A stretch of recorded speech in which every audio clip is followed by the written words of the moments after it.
Perfecto. El tema que vamos a revisar hoy es qué hay de nuevo en el tratamiento de los agujeros maculares. Normalmente en la clínica, en la consulta, nos encontramos con frecuencia con agujeros maculares que normalmente decimos, esto no va a cerrar, esto no va a mejorar la visión, no hay cómo pegar ese agujero, no hay cómo cerrar ese agujero, no tenemos ninguna técnica quirúrgica para poder presentarle a un paciente algún grado de mejoría visual. Entonces vamos a hacer una revisión un poco del agujero macular idiopático y técnicas quirúrgicas para agujeros desafiantes.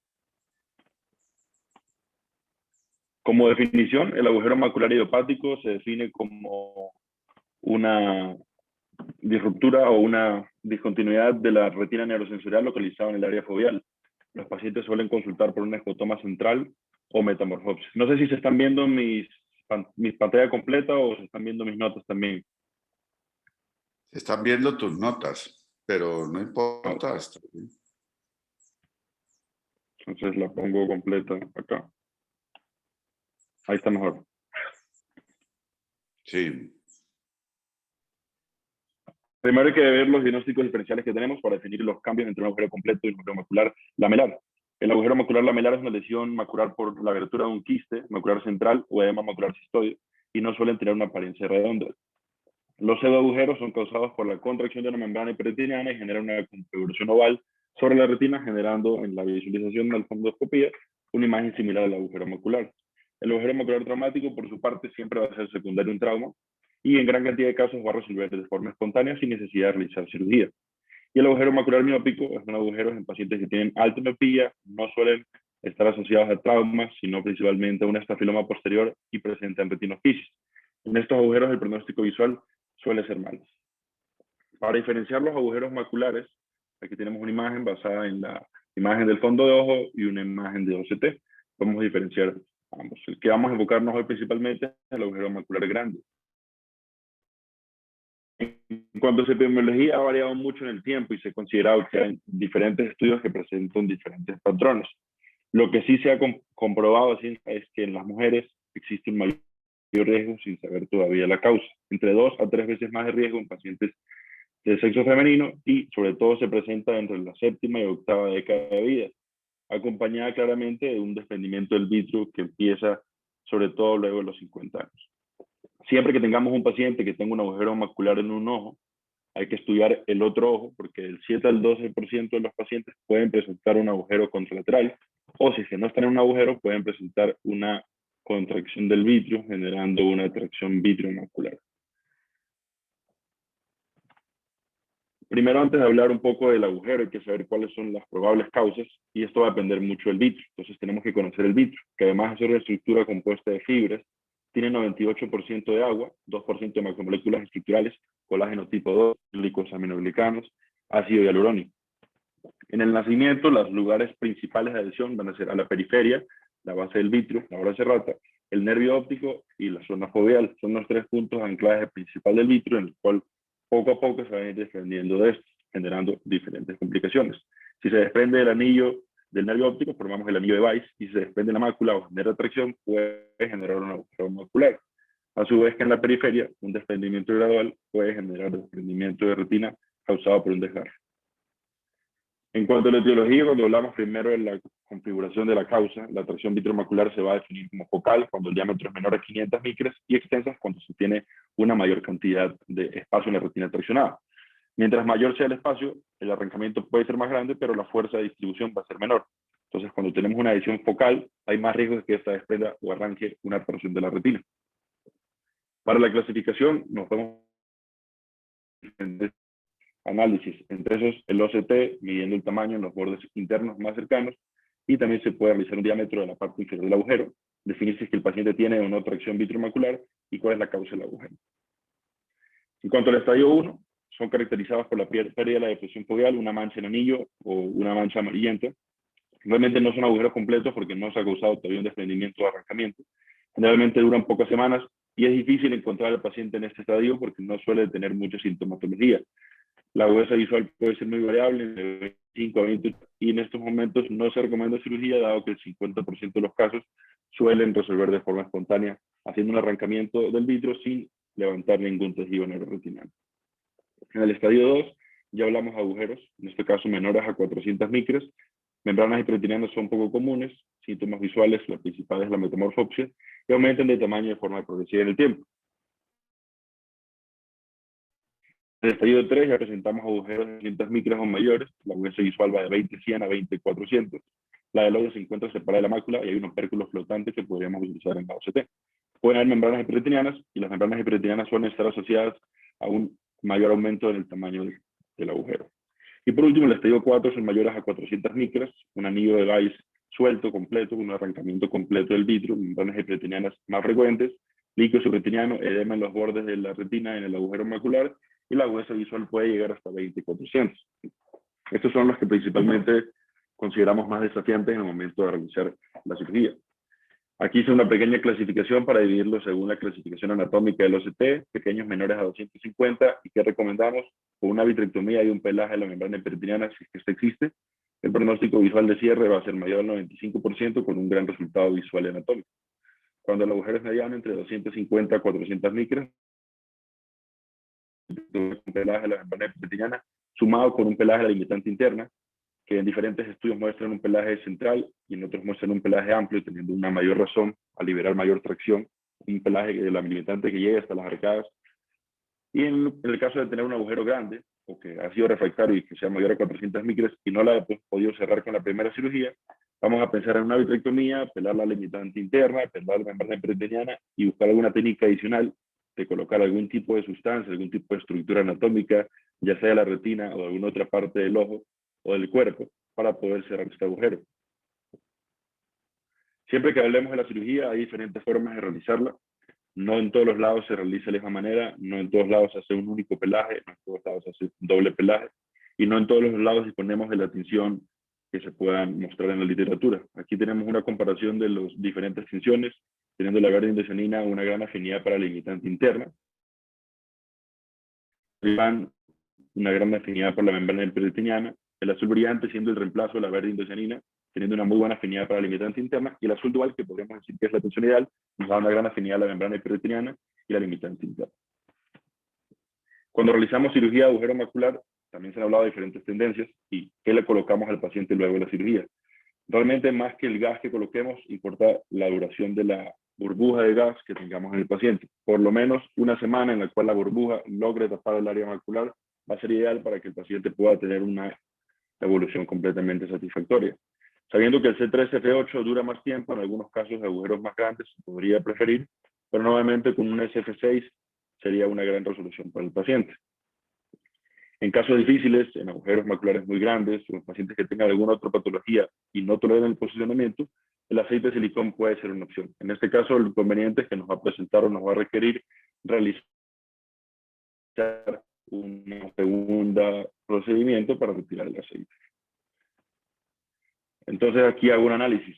Cuando nosotros vemos un paciente con un agujero macular grande, ¿qué es lo que nosotros pensamos y qué es lo que nosotros queremos?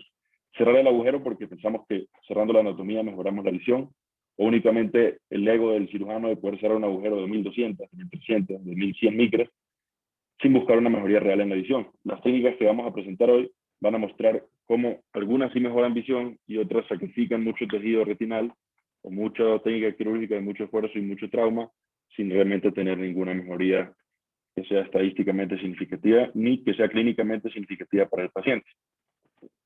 Pongo esa tabla para hacer una comparación para que nos recordemos un poco sobre la diferencia de la agudeza visual, ya sea en Snellen 2020, que equivale al logmark, que sería 0. Entonces, muchos de los datos que vamos a ver en estos artículos, tener en cuenta que el valor mientras más cercano al 0, mejora la agudeza visual.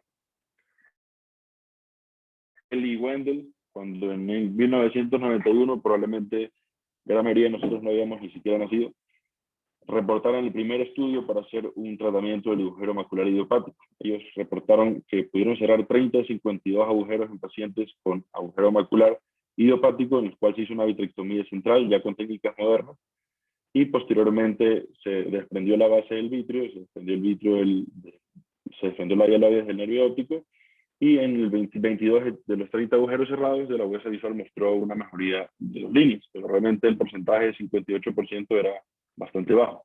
Recopilaron sus pacientes, aumentaron su casuística, mejoraron su técnica quirúrgica y posteriormente, 2 años después, en 1993, reportan que de 170 casos, el 73% de esos tuvo gran éxito quirúrgico, con un gran porcentaje que recuperaron más de 2 o 3 líneas de visión.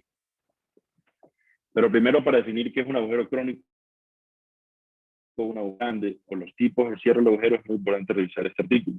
Este artículo nos muestra los dos tipos de cierre principalmente cuando hablamos de un agujero y cuál es la relación con la agudeza visual de cada uno de estos, y definen que un agujero macular crónico es el agujero que tiene mayor sintomatología a un año.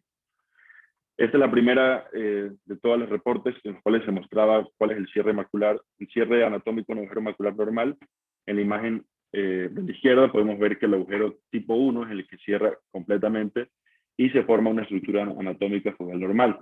Mientras que en el tipo 2 los bordes se anclan a la parte posterior al EPR, pero existe un espacio en el cual no hay retina en el centro. A pesar de que esto no pareciera un cierre del agujero, se considera que es un cierre del agujero macular tipo 2. Claramente, el cierre del agujero tipo 1 tiene mejor asociación con la agudeza visual, una buena agudeza visual versus el tipo 2. Aquí podemos ver otras imágenes de los tipos de tipo 1 arriba y tipo 2 en la parte inferior. Esto, lo importante, realmente no hubo una correlación en cuanto a la edad de los pacientes, es decir, que si un paciente era mayor o menor, podemos encontrar el cierre o la falla de cierre en este tipo de tratamiento. El tiempo de duración tiene ligera tendencia a mostrarnos que los agujeros más jóvenes o los agujeros más recientes pueden tener mayor respuesta al cierre. Y el tamaño del agujero también nos va a indicar un poco que agujeros menores tienen mayor oportunidad de cerrar que agujeros grandes. Como podemos ver, el promedio, 554 en el agujero tipo 1, que es un cierre normal, versus los que no se pudieron cerrar, 1205 micros. Pero haciendo ya el análisis estadístico, observamos en los subgrupos que solamente un valor tuvo significancia estadística comparando dos grupos. El tipo 1, el cierre tipo 1 con el cierre tipo 2 en cuanto a la duración en tiempo del agujero. Es decir, que el único factor que podemos decir que tiene una significancia estadística es que agujeros que tienen mayor tiempo de síntomas van a tener una dificultad más grande para el cierre. En este caso podemos ver igual que el grupo que mejor agudeza visual recuperó es el grupo que tiene el agujero macular con cierre tipo 1, teniendo una agudeza visual de 1.06 en logMAR que mejora a 0.49.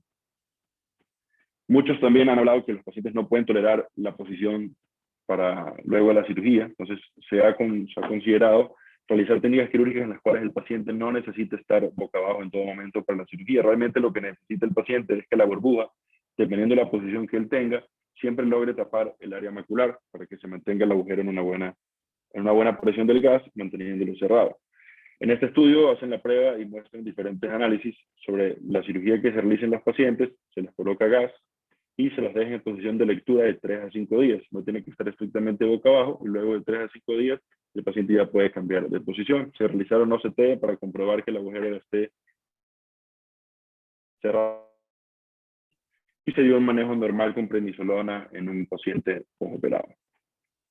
Aquí podemos ver que en este estudio, de la posición de lectura en los pacientes, el 100% de los agujeros lograron cerrarse y que de estos aquí, en 5, el agujero macular tenía un diámetro mayor a 1000 micros, hablando de agujeros difíciles. En cuanto al cierre, realmente la posición no era lo único determinante. Aquí tenemos otra lista de artículos. Todos estos son los artículos que han mostrado mayor del 90% de eficacia en cierre con una posición que no tiene que ser boca abajo.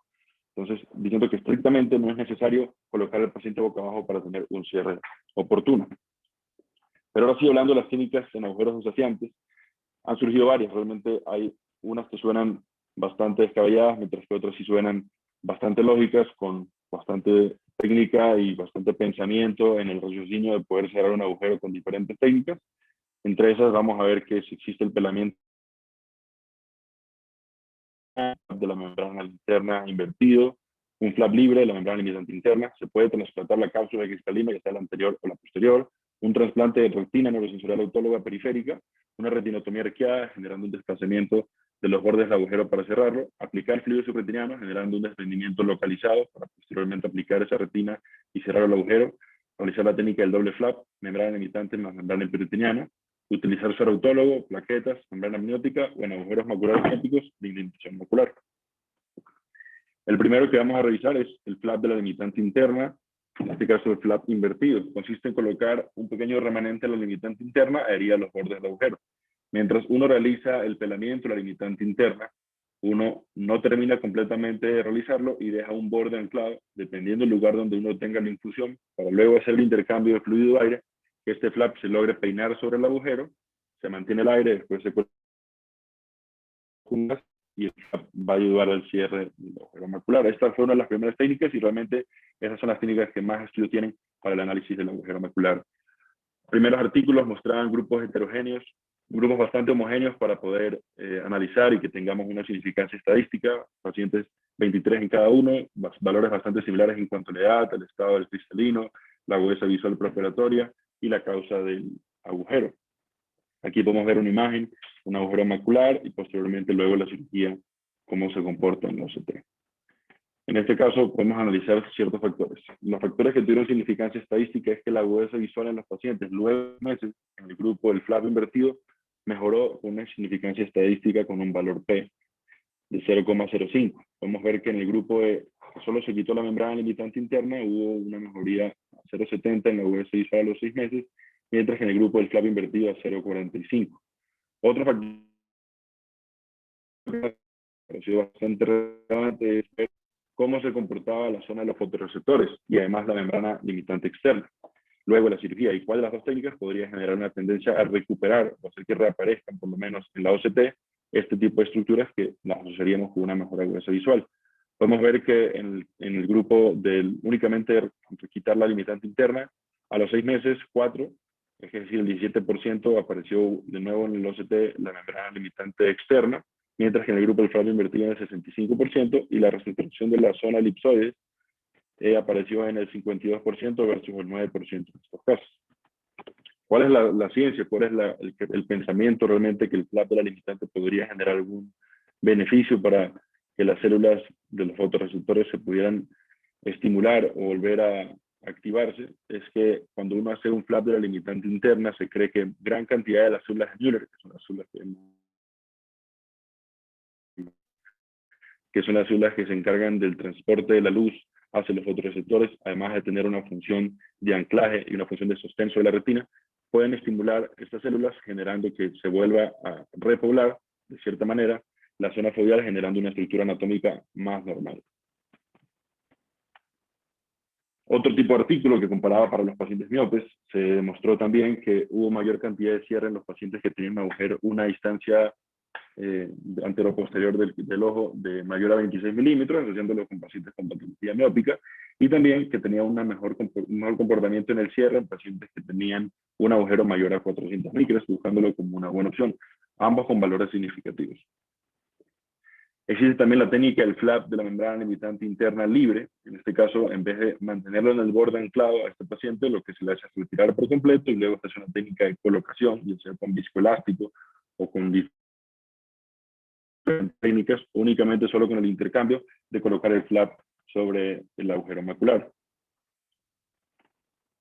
Esta es la técnica que nos menciona un estudio en el cual se reportó un 87% de cierre en estos pacientes en los cuales se colocó la membrana limitante interna libre sobre el borde, generando también una mejoría en la agudeza visual de 1.04 en logMAR a 0.69, 1.19 líneas de visión en estos pacientes. Vemos entre las comorbilidades de los pacientes, existen pacientes con patologías en córnea, miopía o glaucoma, y aún así la mejoría visual en estos pacientes con un cierre anatómico bastante bueno para agujeros maculares grandes se considera bastante apropiado.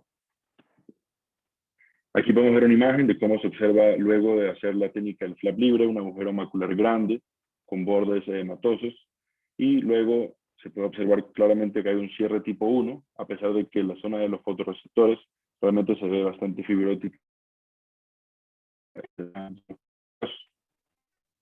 Aquí traigo un pequeño video en el cual podemos mostrar cómo se va a realizar el tratamiento de la limitante interna. La imagen preoperatoria del agujero macular, la medición del agujero macular 580 micras. En este caso, el cirujano decide realizar la hialoides quitándola con triamcinolona y posteriormente con una pinza limitante interna realizan el pinzamiento de estas.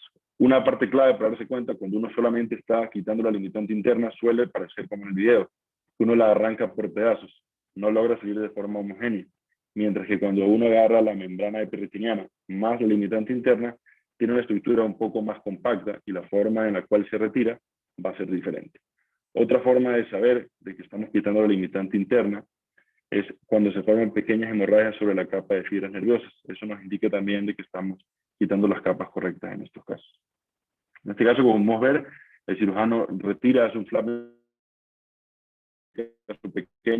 pequeño la limitante interna y posteriormente con el vitrector va a ir cortando las partes del flap para dejar únicamente la porción que requiera para el cierre del agujero. Realmente se busca 1.5 o 2 veces mayor al agujero realizar este tipo de cierre. En este caso está haciendo un flap completo, los bordes para ambos lados, 360 grados, y posteriormente realiza el intercambio en este paciente, esperando el cierre. En el postoperatorio de la semana se puede ver una imagen sin agujero macular al fondo de ojo, y en la OCT se ve una imagen bastante anatómica normal, con una zona elipsoides ligeramente dañada, pero se observan todavía remanentes a limitante interna en el borde, con una buena estructuración anatómica.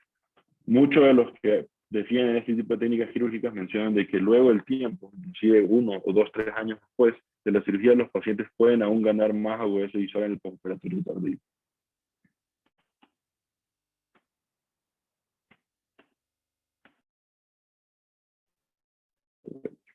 Pero siempre que vamos a hablar de dos técnicas quirúrgicas y cuál es la que más importancia nos va a dar, qué resultados vamos a tener, habrá que hablar de metaanálisis. Cuando hablamos de metaanálisis, hablamos del nivel de evidencia mayor. 1.403 ojos fueron incluidos en este estudio, un estudio realizado en Lisboa, en Portugal, en los cuales se dieron dos grupos, 733 para la membrana limitante interna y 670 para el flap invertido.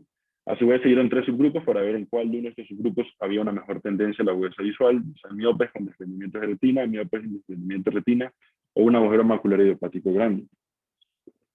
Aquí podemos ver las tablas del metaanálisis, en las cuales se observa que, comparando los dos tipos de técnicas, un metaanálisis demostró que el cierre de la membrana limitante interna es menor versus el que se hace en flap completo de la limitante interna, mostrando un rombo bastante homogéneo, pero no se observa una gran diferencia en cuanto al desplazamiento de los valores en el rombo hacia la derecha. A su vez, también dividiéndolo en subgrupos, en los tres subgrupos mostró que se evidencia una mayor tasa de cierre para estos casos. Y en cuanto a la agudeza visual general, mejor corregida, también se observa que la diferencia en la agudeza visual en estos pacientes es mejor en los pacientes que se hace la técnica de flap invertida, demostrando que la técnica tiene un mayor peso sobre el cambio de la agudeza visual. Pero al analizarlo en subgrupos, se observan que los tres rombos tocan la línea central, es decir, que no tienen un valor con significancia estadística analizándolo por subgrupos, y no se puede demostrar a ciencia cierta de que cerrar el agujero con esa técnica va a generar mejor agudeza visual en los pacientes. A pesar de que hay una tendencia en que la agudeza visual tiende a la mejoría en el caso de los pacientes que se hace la técnica de la limitante interna, en flap no se puede comprobar al 100%. Las estadísticas y el resultado del análisis de estos, con su conclusión, es que nuestro análisis constituye una revisión comprensiva de literatura sobre los tipos de obras maculares que nos permiten dar algunas conclusiones. A pesar de que la técnica del flap invertido mejora las tasas de cierre del agujero macular, su impacto en la visión es menos obvio, dando a considerar de que no todos los agujeros que logremos cerrar vamos a recuperar la agudeza visual en ellos. Pero igual nos da la oportunidad de que es una técnica que ha tenido un gran crecimiento, un gran desarrollo y tiene resultados que pueden ser prometedores en el futuro. Otra técnica que menciono es la técnica del doble pelaje. En este caso, no solamente es un pelaje de la limitante interna, sino que también se pela la membrana peritoneal, generando un tejido que sea más fibrótico y nos pueda presentar algún tipo de estructura que ayude a una cicatrización mayor para el cierre del agujero. En cuanto a estos, dividiendo los dos grupos, el grupo de control, el único valor que tenía un peso estadístico, además del sexo o el ojo que fue operado, era la presencia no de los quistes intraretinianos. Se demostró que en los pacientes que se hizo la técnica del doble flap hubo un poco más de fibrosis y a su vez la retina estuvo más compacta y hubo menos quistes, pero sin que eso represente un cambio realmente en la agudeza visual. Aquí vamos a ver imágenes en las cuales se observa cómo la técnica permite un cierre. En los dos primeros el cierre es incompleto tipo 2, mientras que en el tercer caso ya se observa un cierre completo. Una imagen del preoperatorio, también se incluyeron agujeros lamelares en estos casos. La anatomía foveal realmente no tuvo una estructura tan normal en el postoperatorio. En estos casos recuperó un poco más, a pesar de que no tenemos más que una forma de U en la porción superior, y en la porción inferior, a pesar de que el agujero cierre, se observa un edema macular y un engrosamiento del área central. Otra de las técnicas importantes que ha tenido también mucha acogida en el tiempo es el trasplante de la cápsula de cristalino, porque muchas cirugías de agujero macular se hacen combinadas. Primero la facomulsificación y luego se coloca esta cápsula, ya sea anterior o posterior, en la parte del agujero macular. Sabemos que la cápsula anterior es más gruesa que la cápsula posterior para poder tener un tejido que sea más cierre.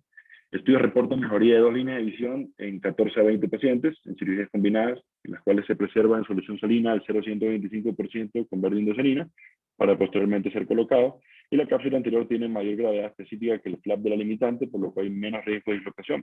Porque hay múltiples videos que ustedes pueden buscar en la literatura, cuando alguien ha querido colocar algo sobre el agujero macular, con la infusión o en el intercambio, sale del agujero y no tiene la función que nosotros buscamos. Por eso en muchos casos buscamos colocarle viscoelástico para mantenerlo en la posición. En este caso hay un artículo que compara la diferencia entre colocar cápsulas anteriores y cápsulas posteriores, cuáles tendría mejor impacto en la visión del paciente o en el cierre. Realmente en cuanto a agudeza visual no se demostró un valor significativo, realmente nada más mejoró de forma muy similar, pero sí en el de la cápsula anterior hubo un 100% de cierre versus la cápsula posterior que apenas la mitad de los pacientes lograron cerrar su agujero. Aquí tenemos una imagen en la cual se colocó una cápsula anterior y se observa el cierre posterior. Realmente no se observa ninguna imagen en la OCT, nos va a pensar que ahí se encuentra la estructura de la cápsula anterior, probablemente esta se puede haber degradado o se pudo haber confundido con las imágenes, haciéndose una fusión sin ver un tejido claro, como posteriormente iremos a ver cuando colocamos membrana amniótica. Esta es una imagen cortesía de mi papá. Él hace mucha fentocatarata y él guarda y preserva todas sus capsulotomías. Entonces, parte de las opciones y las ideas, hablando en un momento, era que estas capsulotomías podrían servir para hacer algún tipo de estudio o intentar colocar algún tipo de resto de la cápsula sobre, en este caso, sobre el agujero macular. Podemos ver las capsulotomías bastante buenas, tienen unos tamaños específicos según cada paciente y su requerimiento para el lente intraocular, y también diferentes tinciones en las cuales podemos observar cómo se van a analizar. Aquí tenemos un video en el que se coloca la porción de la cápsula. Podemos ver un paciente que se hace una facomulsificación normal, una cápsula rexis de buen tamaño, la cual se preserva y posteriormente se inicia la vitrectomía. En este caso se tiñe con verde indosanina, posteriormente también se tiñó la cápsula con verde indosanina, se observa el agujero macular ya en plena vitrectomía, se obtiene la cápsula previamente teñida, se hace un corte, realmente como decíamos, buscamos según el tamaño del agujero cortar un poco más grande la cápsula, pero sin realmente tener un valor específico para cuál sería el tamaño ideal para el cierre. Como podemos ver aquí, la cápsula baila mucho dentro del vitrio cuando la posición está prendida. En este caso, el cirujano múltiples veces intenta colocarla en posición y constantemente cuando quiere hacer movimientos o con el movimiento del agua se le termina desapareciendo por todos lados. Entonces, termina recurriendo en que el flap desaparece y otro flap después, como lo vamos a ver en la imagen, de la misma cápsula que tenían, que la preservaron, y lo colocan en este caso bajo aire primero y colocan viscoelástico sobre el agujero macular con la cápsula para poder, en este caso, presentarle al paciente un agujero macular con su cápsula adherida. Esta es la técnica, realmente no es una técnica tan compleja como uno pensaría poder colocar en esa parte del agujero macular una membrana tan delgada y tan volátil.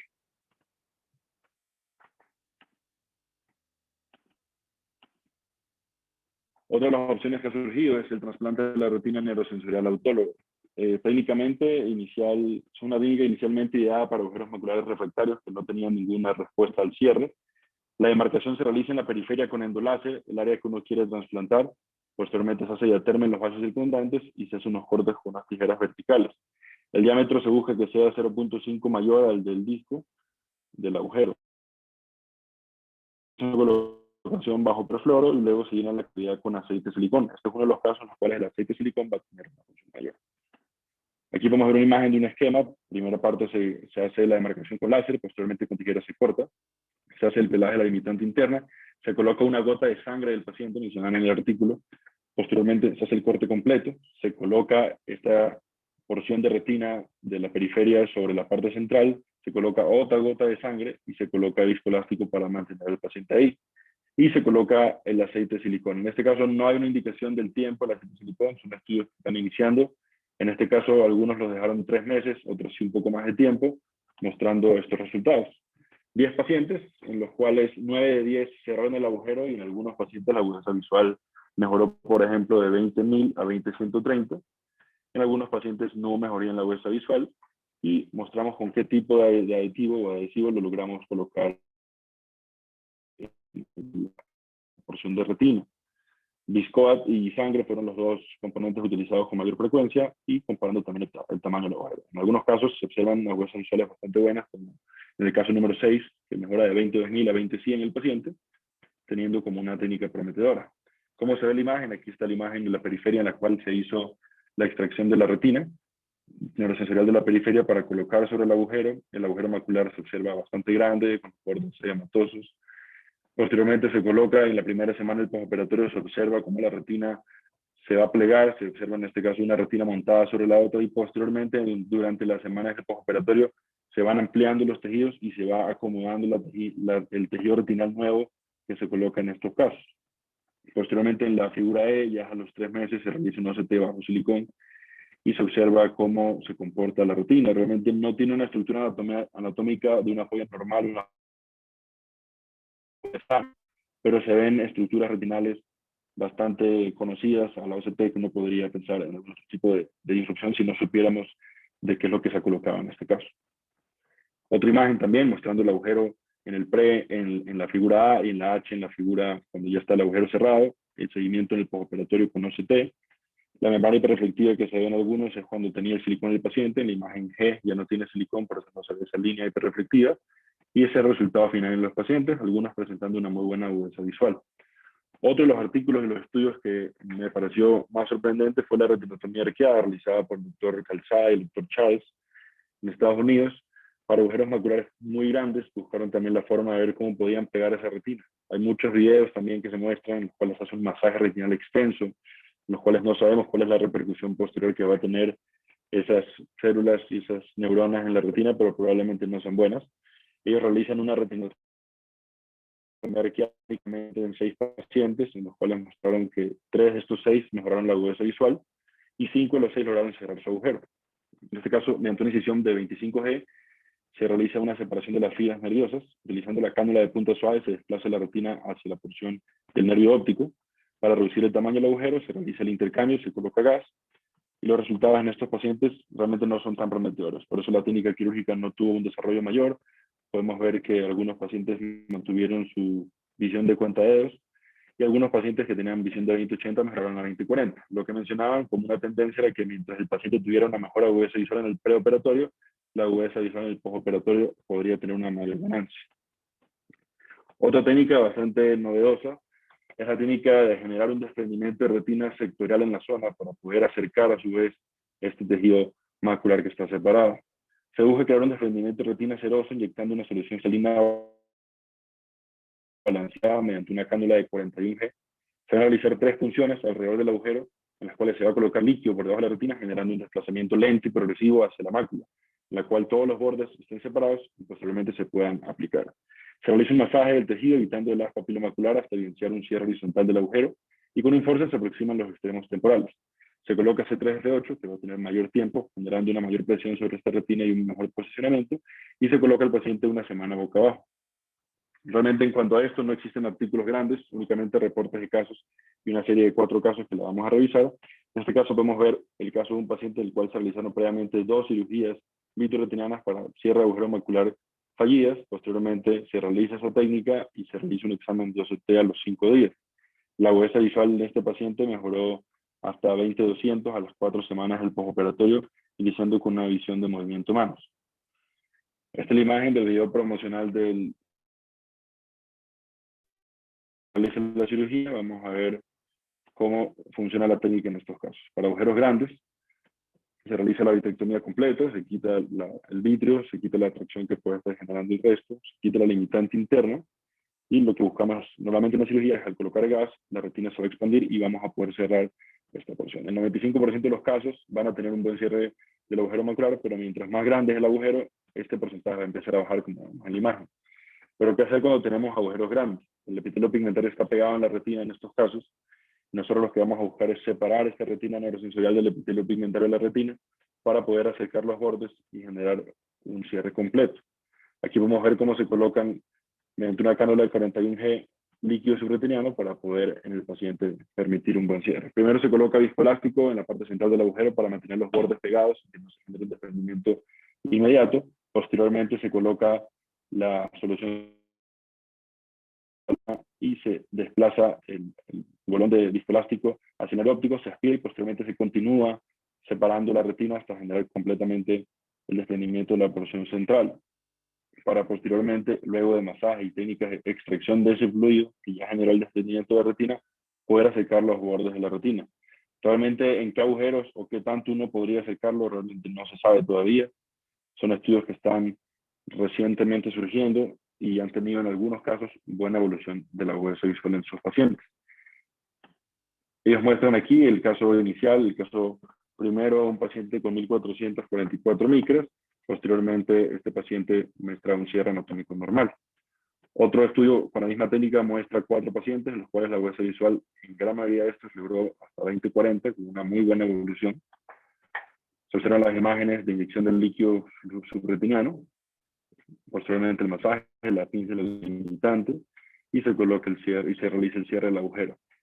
Aquí vemos la imagen en el pre y el post, pero claramente se observa gran cantidad de fibrosis en el área foveal que realmente no podrían corresponder con huesas visuales tan buenas, pero eso es lo que está reportado aquí en la literatura.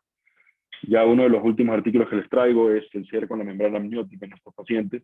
En pacientes que no han tenido respuesta y no sabemos realmente qué colocar, porque ya quitamos la limitante interna, no queremos expandir el pelamiento de la limitante en las arcadas, buscamos colocar membrana amniótica, que realmente en otros tejidos, en quemaduras oculares, también ha tenido siempre buenos resultados. En este caso vemos la técnica, se coloca la membrana limitante interna en el agujero, se observa una gran membrana hiperreflectiva en la OCT que corresponde con la membrana amniótica que va a ayudar al cierre del agujero generando tracción hacia la parte interna del resto de los bordes del agujero. Aquí se observaría una imagen, como podríamos ver al fondo de ojo, el resto de la membrana, de la membrana epiteliana, y se ve que en algunos pacientes hubo una gran mejoría visual, teniendo un caso impresionante que la huesa visual mejoró hasta 20-25. Aquí rápidamente les muestro la imagen de la técnica en la cual se coloca la membrana amniótica en un paciente que tiene una queratoplastia. Previamente en el video muestran otro tipo de técnicas como las que les mostré previamente.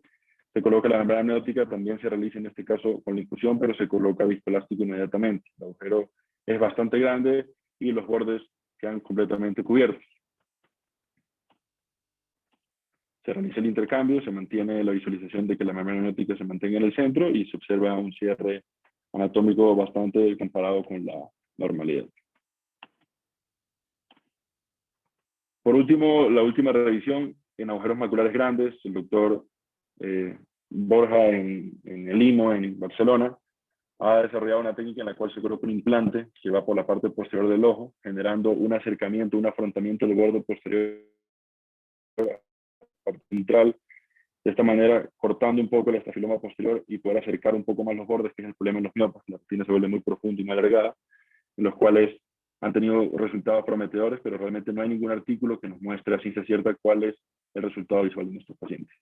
Para concluir, la cirugía vitreoretinal consigue mejores resultados anatómicos y funcionales con el avance de las técnicas y la tecnología. Hoy en día, agujeros menores de 400 micras tienen casi un 100% de cierre anatómico y con mejoría en la agudeza visual. Agujeros de 400 micras o mayores tienen una probabilidad de cierre con nuevas técnicas quirúrgicas. La reapertura cada vez es menor, estos agujeros pueden llegar a ser menos del 2%. La agudeza visual puede mejorar incluso luego de los 3 años de la cirugía, en el tiempo hay que mantenerse vigilando la agudeza visual de nuestros pacientes. Y como otro concepto, no siempre que cerremos el agujero, siempre vamos a mejorar la visión de nuestros pacientes. Hay muchos casos en los cuales, a pesar de realizar cualquier tipo de técnica, la agudeza visual no va a mejorar. Así que muchas gracias. Bueno, muchas gracias, Joaquín. Excelente presentación, muy bonitos videos, muy bonita ilustración. Yo creo que le queda muy claro a todos los residentes cómo es que funciona esto de la cirugía macular. Algunos comentarios pues con la experiencia nuestra aquí. Durante un buen tiempo no hicimos agujeros crónicos porque se consideraban de muy mal pronóstico. Pero comienza usted a tener la situación de el paciente que le llega con una catarata que es candidata a cirugía, que tiene un agujero crónico, y uno dice, pues yo opero la catarata, o una vez le doy un intento. Comenzamos a hacerlos, algunos con técnicas de flaps, y lo que menciona Joaquín es muy cierto. Al principio uno siente que no hizo mayor cosa en términos de visión, ¿no? Porque pues sí hay que tener la perspectiva correcta, que aquí lo que importa es ver si uno mejora visión, no ver si uno mejora el OCT, ¿sí? Muy llamativo que ve uno de esos pacientes 1 año, 2 años, 3 años después y están mejorando, y a veces logran visiones de 20/80, 20/100, que son visiones muy útiles comparado con el 400 que tenían o el 800 al que hubieran llegado si no se hace nada. El otro punto, de manera que estamos más inclinados a operar los agujeros crónicos y a usar las técnicas especiales. Porque realmente en los recientes, pues ahí lo ven en los estudios, prácticamente cualquier técnica funciona. Yo he hecho desde hace mucho, tanto en los crónicos como en los agudos, algo que mencionó Joaquín, y es lo del masaje. Y la idea es esta: una vez que usted pela la limitante interna, pues si la retina estaba enrollada así, y usted masajea y logra esto masajeando de periferia hacia centro, muy suave, pues probablemente logra un efecto parecido al que haría un flap de la limitante interna, como que reaviva los bordes y eso hace que cierre. En lo otro, lo que he creído yo mucho es la amplitud del pelamiento, y vale la pena leer los estudios si hicieron un pelamiento amplio, porque pues la impresión que yo tuve es que las recurrencias ocurrían cuando los pelamientos eran pequeños, y tiene sentido pues porque queda ahí limitante interna que queda jalando, y a veces la ve uno ahí, ve digamos la parte cicatrizal de la limitante interna jalando el agujero. Yo creo mucho que el pelamiento se debe hacer hasta el disco, hasta las arcadas y hasta una distancia equivalente en el sector temporal.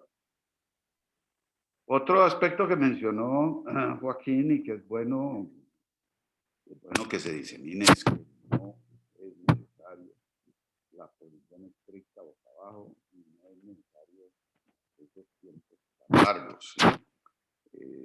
Con SF6 y una semana, y ni siquiera insistimos en posición estricta, simplemente posición de lectura y dormir del lado opuesto del ojo operado, de lado, y eso es suficiente.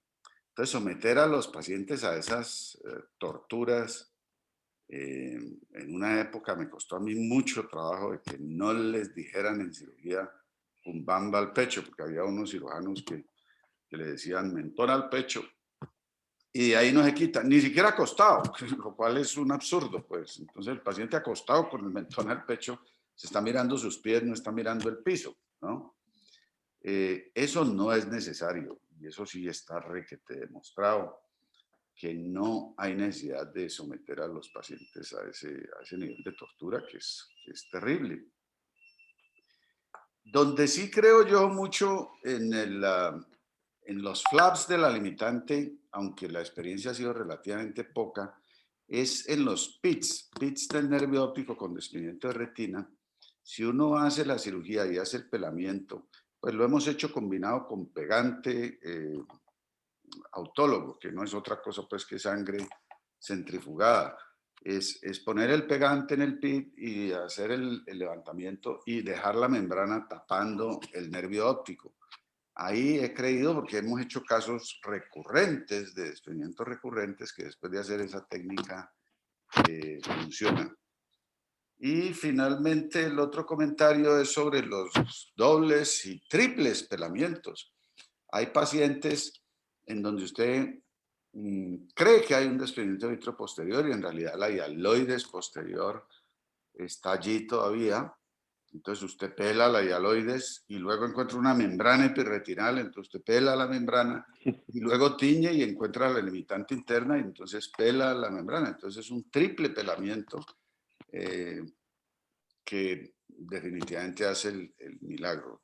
Pelar la limitante que durante mucho tiempo estuvo en discusión y sigue por algunos estando en discusión, pues yo sí creo que es una parte esencial de la técnica. Ya todas estas otras variantes, pues no hay duda que ayudan al cierre, pero la pregunta es si tacar ese roto con cosas de verdad te va a mejorar la visión. ¿Sí? La visión. Yo creo que debe haber comentarios porque hay otras personas aquí que tienen buena experiencia con cirugía de agujero macular. De pronto algunos tiritos personales, algo que han sacado de su experiencia.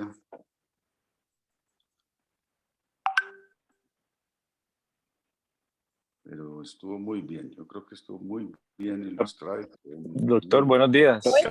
Echando la mano. Sí, Luis. Doctor, buenos días. Sí, muy buena la charla, muy didáctica. Y es importante rescatar lo del pelamiento. Pues hay una discusión entre un pelamiento amplio, un pelamiento más regional, pero eso está por, pues, digamos así, en los estudios y la experiencia de los cirujanos. Pues nosotros oímos la experiencia del doctor Castro. En segundo lugar, el doctor hablaba al final de la posibilidad del pronóstico visual. Y el pronóstico visual es claro, no siempre la cirugía exitosa, hasta el momento así se ha demostrado, 100% de cerramiento del agujero da como posibilidad una buena agudeza visual. Eso es importante siempre rescatarlo, el tiempo que se presenta también en la presencia del agujero es importante. Y como cosa personal, en los estudios que he hecho, en las revisiones que he hecho, pues, y en esta revisión se me mete en la cabeza que basta con establecer un vínculo entre los bordes del agujero macular para que el tropismo, diría yo, comenzando desde las capas más externas de la retina, que es una cosa maravillosa, comience a estructurar la retina nuevamente y vemos cómo, también lo decía el doctor Polit, las capas externas, los fotorreceptores, ese andamiaje que da la membrana de Bruch, la membrana, las células de Müller, permiten el restablecimiento del proceso. También es importante los últimos reportes de trasplantes de retina autóloga, aunque está en boga, pues no ha sido tan exitoso todavía porque se reestructura la retina, pero queda en desorden, queda un drill, digamos un drill y un droll que no permite un buen pronóstico visual hasta el momento, pues está en estudio. Los doctores que hacen estas investigaciones están captando pacientes, pero hasta el momento no ha sido una buena experiencia. Me parece que ahí hay un tropismo de regeneración de la retina. Vuelvo e insisto, bastaría con colocar un andamiaje que permita el tropismo entre los bordes para que esa magia de la regeneración de la retina, que en el futuro podremos constatar mejor, cierre el agujero. Muchas gracias, doctor. Bueno, Catalina León, qué bueno que encuentren el tiempito para asistir a estas charlas. Creo que el 7 a 8 nos mejora eso. Buenos días, gracias, estuvo muy buena la charla. Yo les quería compartir algo que me pasó hace poco y fue el primer agujero macular que operé de retinóloga. Era un agujero más de 400 micras, lo operé, lo logré hacer el flap invertido y dejarle el flap así. Y como era más de 400 micras, yo le dije, no, quédese una semana boca abajo, porque pues lo que he revisado dice que menos de 400 micras sí se puede los 3 días, pero que más de 400 micras dejarlo un poco más prolongado. El agujero cerró, la visión mejoró como a 20/80, pues llevamos como 2 meses, pero la señora hizo una lesión cubital, entonces esa posición, pues lo que dice el doctor, no es tan inocua. todavía no se ha recuperado, está como en terapias, pero que tiene ahí parestesias en las, pues, cuarto y quinto dedo de ambos brazos, de ambas manos, digo. Aunque cerró el agujero, pues nada, lo de la posición sí es interesante que sí tiene sus efectos adversos, sus consecuencias. Sí, recuerden que hay sillas especiales, ¿no? Y entonces si uno por alguna razón decide, yo casi no encuentro razones hoy en día para posición estricta boca abajo y por lo tanto ya casi no indico los que se dedicaron a hacer y alquilar estas sillas, pues en mí no encuentran un cliente, un remisor muy fuerte, pero hay pacientes que se averiguan de todos modos y las usan y esas sillas les ayudan mucho, ¿verdad? Sillas, anillos, aparatos con huecos. Daniel Pérez. Hola, doctor. No, le estoy capando celular a Daniel. Buenos días. Estamos Bueno, escuchando junto a la charla acá. Dos comentarios. Primero, muy buena charla. La escuché por pedacito, lo confieso, porque estaba en otra actividad, pero una revisión muy completa de lo que alcancé a escuchar. Y dos experiencias. Una, tuve una paciente ojo único diabética con un cuadro muy fregado, que hizo un agujero como de 1000 micras y decidí ponerle membrana amniótica a esa paciente. Uno ve el aspecto del fondo de ojo y se ve una vaina blanca y horrible, por la paciente recupera 20/40 con corrección, o sea que, y con el tiempo, como dice el doctor Castro ahora, uno tiene que darle tiempo. Yo a los pacientes con agujero les digo que hay que esperar por lo menos 9 meses para ver qué visión finalmente vamos a tener si el agujero cierra por tomografía. Y lo segundo que quería comentar es, hay una técnica que creo que Joaquín no la mencionó y es el uso de perfluoro para cerrar agujeros. Lo que hace uno es esperar la limitante para quitar la tracción tangencial y se pone perfluoro sobre el agujero y con aspiración pasiva con cánula uno va viendo cómo se cierra el agujero. Pues no lo hacemos aquí por la razón obvia que pedir perfluoro para un agujero macular pues nos echan por la ventana, pues. Pero si uno tuviera la posibilidad de utilizar perfluoro en agujeros, yo lo haría sin dudarlo, porque uno ve cómo cierra en el momento de la cirugía y permanece cerrado. Es lo que quería comentar. Gracias. y yo diría que esa iniciativa está en línea con lo que yo hago, pues que es tratar quirúrgicamente de desenrollar el agujero. Yo en un momento dado diseñé un baloncito y la idea del baloncito era hacer eso que harían con el perfloro. Entonces los entusiasmaría que alguien vuelva a trabajarle a la idea del baloncito. Uno infla el baloncito dentro del ojo y con eso pues puede presionar y desenrollar la retina en forma más uniforme. Yo lo hago con la pinza cerrada. Hago ese masaje de periferia a centro en 360 grados y lo hago casi rutinariamente, pues me aseguro pues que la retina esté desenrollada. Yo creo que con eso se ahorra uno el perfluoro. Denis. Sí, perdónenme si escuchan aquí mucho viento que voy en un taxi. Yo quería era darles más como una recomendación de pronto a las fellows y como a Cata, por ejemplo, que está empezando la curva, y es tratar de pelar todo. O sea, retiro de silicón, pelo, diabético, pelo, para ir cogiendo la curva pues de pelamiento. No solamente esperar a los agujeros maculares, sino pelar todo lo que se pueda pelar. Y en flap estoy tratando de hacer curva. Yo no, inicialmente no hacía flap. Entonces ahora lo que trato es que aunque sean chiquitos, les trato de dejar el flap. Muchas veces se me va al comienzo siempre peluqueando, cuando uno está tratando de peluquear el flap para que quede chiquito, ahí es donde se arranca, pero me pasaron en la clínica hace poco un 25, un Vitrefago 25, porque no sé por qué tocó 25 ese día, y con 25 apareció mucho más fácil la peluqueadita del flap. Entonces sería una buena opción usar 25 para, pues para los grandes en los que definitivamente necesitemos no perder el flap. Y pues sí, pelar todo lo que puedan, no solamente los agujeros para coger la curva, pues.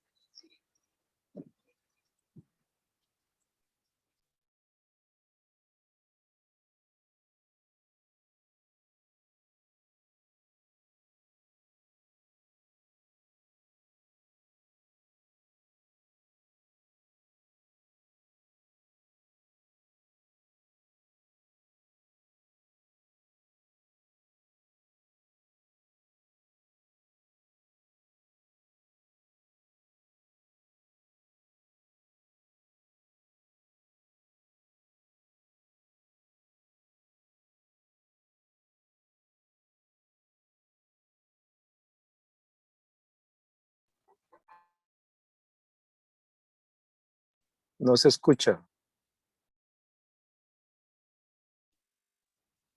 Perdón.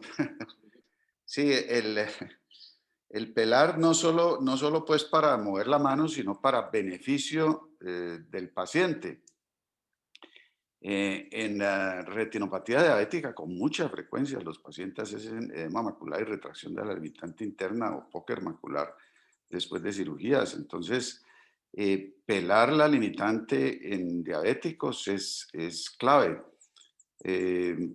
Y en desprendimiento de retina hay un trabajo que muestra pues una tasa muy alta de póker por cirugía de retina. Probablemente era mucho paciente tardío, porque hablaban como de 30%, y que la bajaban a cero si hacían pelamiento rutinario. A mí, con la retina desprendida y que uno la pega, no me ha parecido nada fácil. Beatriz está haciendo eso de rutina basado en la experiencia de ese trabajo, de hacerle pelamiento a todos los desprendimientos de retina y pues reporta unos resultados muy buenos. Yo creo que aplica en los desprendimientos de retina que ya son totales o que llevan varios días de evolución, porque la verdad que en la mayoría de los desprendimientos de retina que estamos haciendo, que son relativamente recientes y frescos, pues yo no veo ni cercanamente 30% ni 10% de póker macular post, ¿no? Pero sí es muy buena recomendación, siempre que hagan una vitrectomía y vean, anticipen riesgo de proliferación retinal, el pelamiento de la limitante les va a ayudar, y aparte de que les da también manito, ¿no? Y en los retiros de silicón también. Ajá. Doctor Castro, una anécdota. Revisando un video del doctor Mateo, él decía que a él le llegaban pacientes con agujeros que no se habían cerrado, de prestantes oftalmólogos y retinólogos, compañeros de él, y que el error de muchas veces que se cometía era que no se pelaba pues la limitante interna, lo que usted acabó de explicar, que se pelaban otras cosas, más no la limitante interna. Y él, con su experiencia, pues llegaba al pelamiento y permitía ese cierre. Entonces, pues a uno le queda como enseñanza que siempre estar seguro de llegar a la limitante interna. Sí, con un poco de experiencia uno sabe, pues, porque la limitante interna del pelaje tiene unas características muy específicas, desde la tinción, la forma como pela, como es muy distinto a una membrana. Pues una membrana es irregular, tiene adherencias aquí, acá, pela relativamente fácil, o sea, las membranas salen de un solo envionazo. La hialoides posterior también es muy distinta, la forma como pela y se separa. La limitante interna tiene unas características pues muy específicas, es uniforme toda, uniformemente adherida, y cuando uno llega a la fobia pues está ahí adherida a un punto de la fobia, que diría que esa es otra buena consideración para dejar un rebordecito. Cuando uno está llegando a la fobia y uno ve que si sigue jalando se va a romper, se va a arrancar un pedazo de fobia, pues no me parece buena idea. Entonces lo que hacemos es lo que mostró el video, muy bonito, o sea, recortar en 360, pelar en 360, y luego con el vitrectomo recortar y dejar esa florecita delimitante interna adherida a la fobia, porque si uno la jala, pues la rompe. Entonces, arrancar un pedazo de retina no es una buena idea, sobre todo en los agujeros vitreogénicos, donde puede estar, digamos, un lado de la retina levantado y el otro no levantado, y el roto estar por ahí completo. Entonces, uno puede terminar arrancando un pedazo de retina, y yo creo que eso algún dañito hace. Bueno, si no hay más comentarios, muchas gracias. Doctor, yo sí quería hacer una pregunta. Digamos, uno, ¿cómo sabe por dónde empezar? O sea, digamos, ¿de dónde me agarro para empezar? ¿Cómo cuál sería un tip ahí?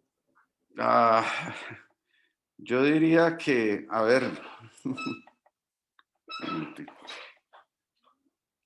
más o menos por debajo de la arcada.